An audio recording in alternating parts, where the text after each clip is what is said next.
What's going on, people? Myke C-Town here with our episode of Records and Ramblings. Before we get to the records, let's do a little bit of rambling. So, I went and saw Lana Del Rey about a week or so ago.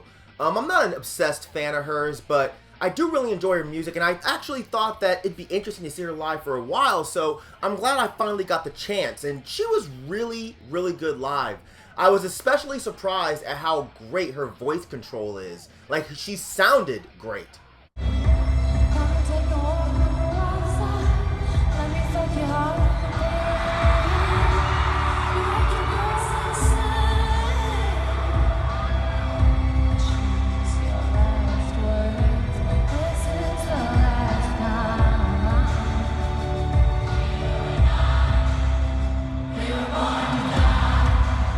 What was funny to me about the show was that her drummer reminded me a bit of Kevin, the Full Metal Ginger. I don't know why, but that shit totally cracked me up. I guess I just randomly started picturing metal as fuck Kevin playing drums for Lana, and I don't know, man. It gave me a good giggle.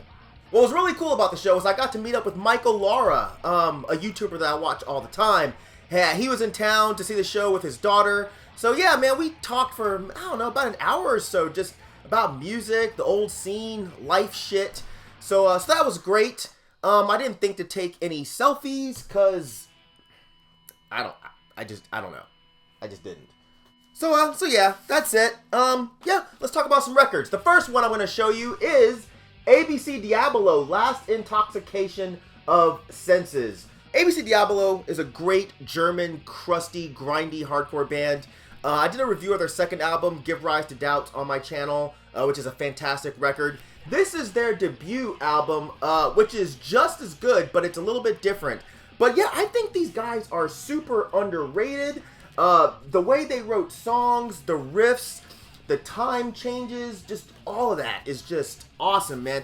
Undeniably a crust band, but they definitely had a lot of metal influences, a la like maybe a Knee Attack, if you remember them, but more full. I'm not really sure who else to compare them to. Maybe Rorschach. Records on Red Vinyl. I don't remember what this was limited to, but I'm fucking stoked to have it. Also has that weird black smudge dot thing there. I don't know if that's an imperfection or if that was on purpose, but the other records that I saw online actually didn't have one of those, so I feel good about that, guys. Anyways, if you don't know much about crust or hardcore, I don't know, this is definitely a great place to start. It's a fucking awesome band. Next record I'm going to show you, this is Black Citadel with Relics of Forgotten Satanic Wisdom. This is a US black metal band that I'm sure everyone already knows about, and I'm sure most people have already shown. I missed the first run of this, but then I was on Amor Fati, whatever, a few weeks later, and they randomly threw up a couple of copies, so I grabbed one. Great raw black metal, reminiscent of the La Legion's Noir stuff, and I know that's very cliche to throw them out there, but I mention them because it's almost frustrating sometimes how raw Black Citadel is. Just like some of the LLN stuff, I feel like those guys were great musicians, but sometimes the rawness detracted from that a little bit, and I just wish I could kind of hear what these guys were doing a little better sometimes. Records on Black won't bother showing you that. And speaking of Black Citadel, I may as well go ahead and show this. This is the Black Citadel Basmu split. I haven't listened to this yet.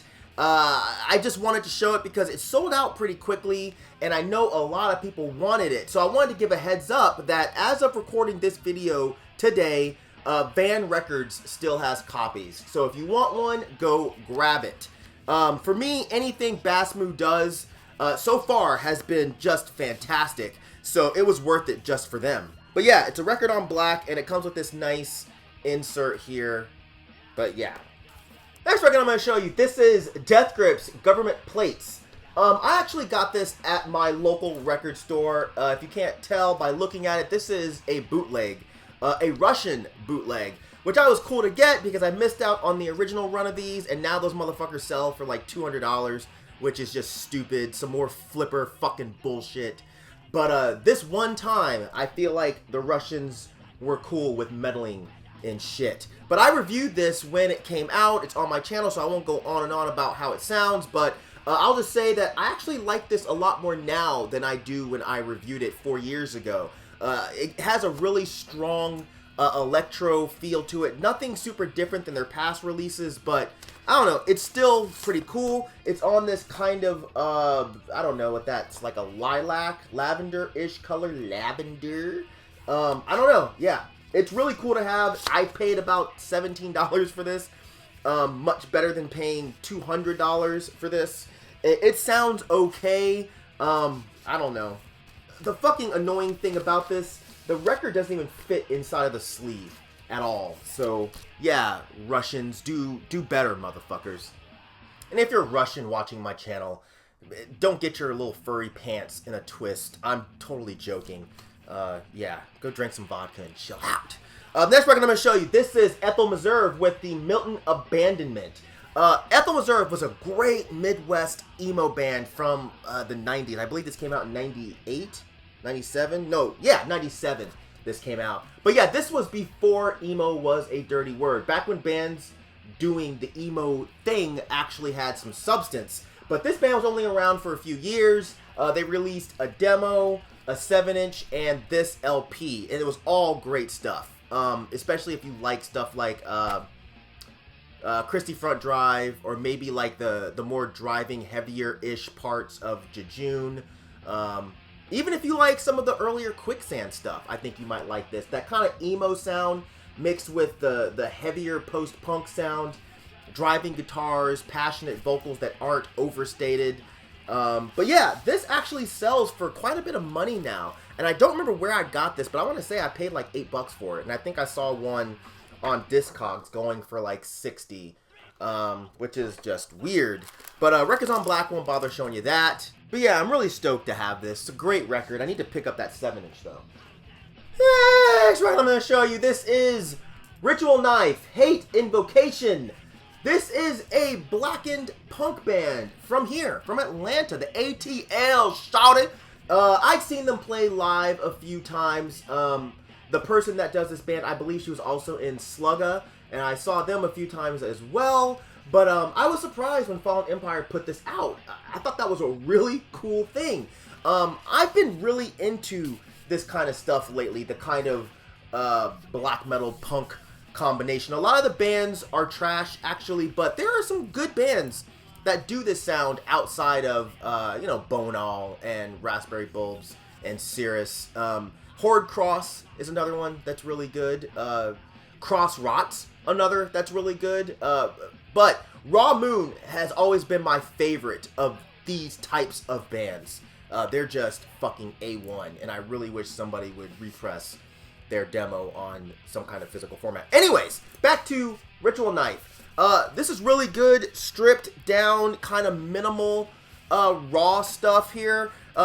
Great songs, though. Nothing super special or different than what a lot of other bands of this style are doing, but it's still really well done. Records on Black won't bother showing you that. And the last record I'm going to show you this edition of Records and Ramblings. This is Schammasch with that title that I'm not even going to fucking waste my time trying to pronounce, because I'm just not. This is another record by Swiss blackened death metal band Schammasch. I already showed Triangle some time ago, which was a gift from my boy Wes. I love that record, so I was stoked when I ran across this one. I think I got this. I know I got this when I was out of town. Maybe I got this when I was in Chicago. I can't remember. But this one's not quite as good as Triangle. This one pretty much sounds just like Behemoth with less interesting riffs. Triangle sounded like Behemoth too, but the riffs were way better and the song structures were a little bit more interesting. This is still a good record, don't get me wrong. But yeah, front cover, back cover. Records on Black won't bother showing you that. I still need to get their second album, Contradiction. I'll get around to it at some point. But yeah, that's it for this edition of Records and Ramblings. As usual, thank you for living, thank you for loving, thank you for being you, and I'll see you guys next time. Alright? Peace, bitches.